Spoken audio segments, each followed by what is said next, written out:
So lately I've been doing a lot of online teaching. I have done some tape studies, I've done some seminars, and I've done some Q&A dialogues of sort.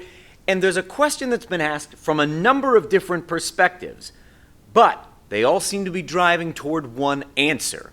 And I want to break that wide open today.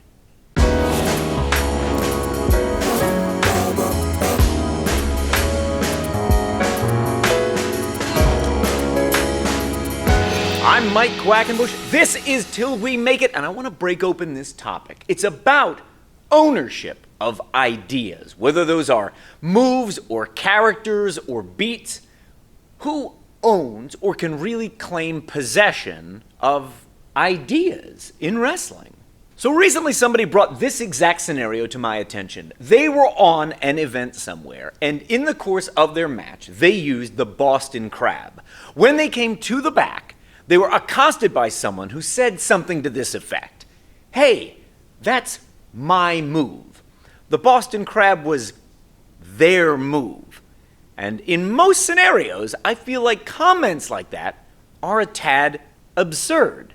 Now, there could be a few examples where maybe that is not the case. If, for example, I was wrestling on a card, and 2 matches after me is Cesaro performing on the card, and in my match, I chose to use the neutralizer. The neutralizer is an exceptionally unique move. There's just a small handful of wrestlers on a worldwide basis that use that move. But Cesaro is one, and it is often his finishing move. So in that type of scenario, might I defer to Cesaro about usage of the neutralizer? That sounds wise. Could I imagine that maybe Cesaro would come up and mention to me, hey, I kind of think of that as my move once I was done doing it?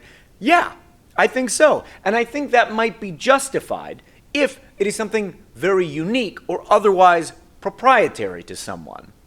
But if we step outside of that, if we talk about moves that are done by not just a few wrestlers, not just a small handful, but by hundreds or thousands on a worldwide basis, like a Boston Crab, I think the idea that someone could lay claim to that move exclusively is a tad absurd.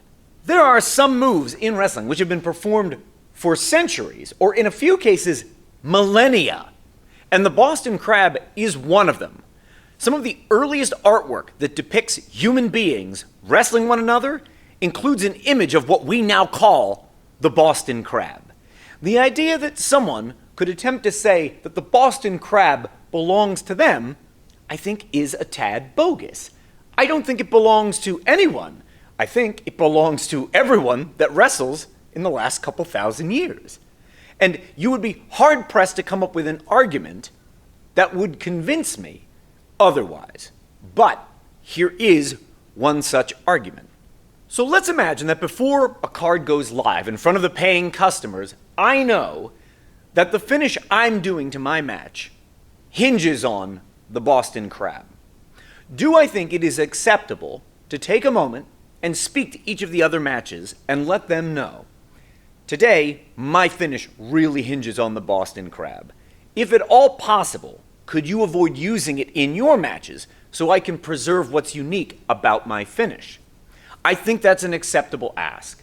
I think if you go about that in a polite or diplomatic way, you are likely to get a good result. And given the care with which that is being presented, I feel like it's entirely reasonable, even though the Boston Crab does not belong uniquely to me, or to you, or to anybody that's even used it as their finishing move over the years, from Rick Martel to when Chris Jericho's doing it as the Lion Tamer. The Boston Crab, in my opinion, doesn't belong to anybody.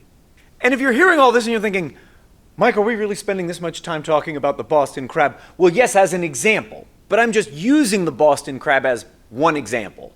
I've also had people come to me just in the last few weeks saying the same thing about being on a card where someone claimed that the German suplex was their move. Astonishing. I can't believe that you're the person of all the people. It belongs to you? I think that's kind of bogus. Even before the German suplex was called the German suplex, were there freestyle wrestlers who would grab people at the waist and throw them over their heads? Yeah. Even before that existed as a term in wrestling, that move existed. And I don't know where it came from. It's in one of the most ancient moves in all of wrestling. And maybe if we went back a couple thousand years, we could find the person who could really justifiably make the argument, hey, that's my move. But outside of that, even if it happens to be one of your signature set or your single finishing move, your special attack, so to speak, that doesn't mean that you suddenly have exclusive domain or rights to that move. And to imagine that you do on a worldwide basis, just because you happen to have picked that thing for yourself, I think is a tad ridiculous. So you've got to be very careful if you feel that bubbling up within you. Hey, that's my move. Well, what is it that you need it for? Is there something very specific you are building to? If so, my recommendation to you would be, have that diplomatic conversation. Like, you do a very specific kind of lariat, and you know you're going to need to use that lariat on tonight's event. Again, I think it's perfectly reasonable to have a conversation with other people and let them know, hey, I am trying to build to this specific reaction or this specific beat. If it's not too much trouble to ask, could we preserve the lariat specifically for my match? And you'll probably have good results if you can go about that diplomatically and in a polite and respectful fashion. But the idea that someone might come up to you after your match and say something like, hey, don't you realize the pile driver is my move? I think that's something very different. Because once you put any idea out into the world, you've got to understand it no longer belongs to you. Even if it is a move you believe you have invented, the moment you are comfortable putting that out into the world and someone sees it, the likelihood that there's someone out there either imitating it or taking that core concept and evolving it into its next form is exceptionally likely. That's how innovation occurs. There is an idea and it sparks another idea. It transforms and evolves over time through generations or through styles and comes out the other side as something that is brand new. And we all do this whether we realize it or not. Everything that you know as a professional wrestler was done by a wrestler before you were even born. That's the absolute truth. And even in those cases where you believe you have invented something that is unique, and I know that has been the case for me, I made a video talking about exactly this topic and how it made me feel. You've got to realize that once it goes out into the world, it is no longer yours. As I mentioned at the top, though, this same question was asked of me in several different ways. And here's one other way this same idea came up very recently. I was asked about when someone else seems to steal your gimmick, your character or in-ring persona. And I later heard a bit of a description of what that character is. And I think it's important to acknowledge this. None of us can watch all the wrestling that is being made week to week, month to month, year to year, generation to generation. It's impossible. There's too much content. We could start right now and we would still never watch all the wrestling that's ever been made before we die. It can't be done. There's too many hours of content. So of course, you can be very well versed in wrestling from all parts of the globe and various eras, and you still won't have seen everything. This is true of me, it's true of you, it's true of us all. You can't watch it all, even if you would like to. So let's combine the idea that it's impossible to have seen everything from everywhere, from all different eras, with the idea that there are some characters out there that are so widely understood, or they are so broad, that they don't really belong to any one person. And here is an example from my own career. When I was starting out on the American independent circuit back in the mid-90s, there were 4 guys between Connecticut and Maryland, all of whom could be said were performing with a surfer gimmick. They were all surfers. And I don't know, because they are all long since retired, and I don't know how I would reach any of them, but I cannot imagine that one of them accused one of the other of stealing that surfer idea from them. Because none of them invented the idea of being a surfer. Of that, I am certain. And if somehow that argument came up once in a locker room, if they were booked on together, the idea that you took the idea of being a surfer from me, well, I'm quite certain everyone would have found that to be rather laughable, because none of those 4 people invented being a surfer. If your in-ring persona treads into that common space, the widely understood or otherwise broad characters, you need to have a certain appreciation for the fact that that as a concept is not your original construct. Now, I do appreciate there may be characters in pro wrestling that are so unbelievably unique that the entire conceptualization of it does belong to one person. But even in those cases, once you put that out into the world, it no longer exclusively belongs to you. It will be interpreted by others. It will be evaluated by others. It will inspire others to take that idea further and develop it in ways you may have never imagined. I did not decide to record this till we make it to say to you that you can't feel frustrated if this happens to be your experience. Of course that can be frustrating. If someone happens to be doing something that feels similar to or treads into similar territory as to what you do, and you've invested your creative energy, your time, your money, your resources, etc., into making that be as brilliant as it can possibly be, and during that time, you might have imagined that you had blue sky territory in front of you. That is to say, there were no competitors. There was no one doing anything similar. You had that all to yourself. It was blue sky out in front of you. And then all of a sudden you discover that isn't true. I bet that might feel frustrating for a moment. And have that moment. But then you need to appreciate things like this about those widely understood or broad characters. No one has a monopoly on the idea of a surfer gimmick. Being a wrestler who is also a law enforcement officer, an aerobics instructor, a magician, a fill in the blank. You could go on and on and on because we can all think of characters, whether it's from movies, television shows, comic books, video games, or any other type of media that we take in, including professional wrestling, who have probably done that before and will continue to do it even after you have retired. When we're talking about characters that are widely understood or are fairly broad, the truth is they belong to us all.